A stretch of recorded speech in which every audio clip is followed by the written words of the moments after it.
Minyak goreng yang langka di beberapa daerah, berdampak juga di wilayah Kabupaten Mamasa, Sulawesi Barat.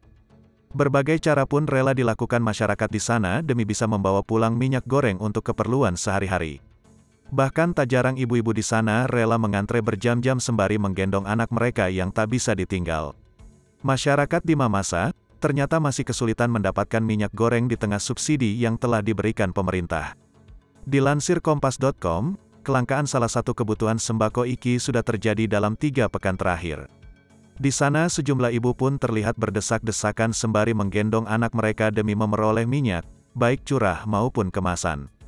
Mereka membuat antrean di toko-toko dan minimarket sejak pagi hari untuk bisa membeli minyak seharga Rp14.000 per liter.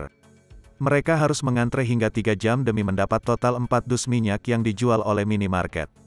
Levina, seorang pedagang beras di Pasar Sentral Mamasa mengaku terpaksa menutup usahanya dan memilih datang lebih awal ke toko.